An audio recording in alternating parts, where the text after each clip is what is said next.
Dawud Islami's publisher, Maktabatul Madina's published renowned booklet of Shaykh al-Tariqat,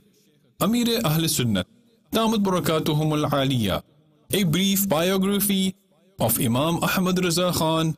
alayhi rahmatur rahman, consisting of 16 pages, states on page 3, Ala Hazrat Rahmatullahi Ta'ala alayhi had such perfection in ilm al-tawqeet, that is,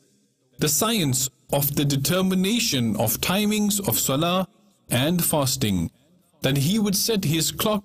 just by looking at the sun in the daytime and at the stars at night. The time he set was always accurate and never deferred by even a single minute.